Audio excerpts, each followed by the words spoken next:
ಇವತ್ತೇನು ಈ ದೇಶದ ಸಮಸ್ಯೆ ಇದೆ, ಇವತ್ತೇನು ಜನ ಗ್ಯಾಸ್ ಸಿಲಿಂಡರ್ ಹಿಡ್ಕೊಂಡು ರೋಡಲ್ಲಿ ನಿಂದಿರ್ತಾ ಇದ್ದಾರೆ, ಭಾರತ ಸರ್ಕಾರ ಯಾವ ರೀತಿ ತೊಂದರೆ ಇಲ್ಲ ಅಂತ ಸುಳ್ಳು ಹೇಳ್ತಾ ಇದ್ದಾರೆ.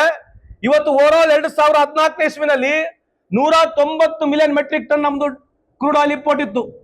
ಅದ್ರ ಜೊತೆಗೆ 19 ಮಿಲಿಯನ್ ಮೆಟ್ರಿಕ್ ಟನ್ ನಮ್ದು LPG ಇಂಪೋರ್ಟ್ ಇತ್ತು. ನಮಗೆ ಬೇಕಾಗಿರ್ತಕ್ಕಂಥ ಡೊಮೆಸ್ಟಿಕ್ ರಿಕ್ವೈರ್ಮೆಂಟ್ ಅಷ್ಟಿತ್ತು. ಇವತ್ತು 31 ಮಿಲಿಯನ್ ಮೆಟ್ರಿಕ್ ಟನ್ ನಮಗೆ LPG ರಿಕ್ವೈರ್ಮೆಂಟ್ ಇದೆ. ಸುಮಾರು 300 ಬಿಲಿಯನ್ ಮೆಟ್ರಿಕ್ ಟನ್ ನಮಗೆ ಕ್ರೂಡ್ ಆಯಿಲ್ ರಿಕ್ವೈರ್ಮೆಂಟ್ ಇದೆ. 2014 ಇಸ್ವಿ ಹೊರಗಡೆ ಡಾಕ್ಟರ್ ಮನಮೋಹನ್ ಸಿಂಗ್ ರವರು 5.33 ಮಿಲಿಯನ್ ಮೆಟ್ರಿಕ್ ಟನ್ ಅಷ್ಟು ಸ್ಟೋರೇಜ್ ಕೆಪಾಸಿಟಿ ಮಾಡಿದ್ವಿ. ಯಾಕೆ ಇದ್ರ ಬಗ್ಗೆ ನಿಮಗೆ ವಿಶೇಷವಾಗಿ ಮಾತನಾಡ್ಬೇಕಂತಂದ್ರೆ, ಇವತ್ತು ನಮ್ಮ ಪರಿಸ್ಥಿತಿ ಏನಿದೆ ಅಂತಂದ್ರೆ, ನಮ್ಮಲ್ಲಿ ಸ್ಟೋರೇಜ್ ಕೆಪಾಸಿಟಿ ಇಲ್ಲ.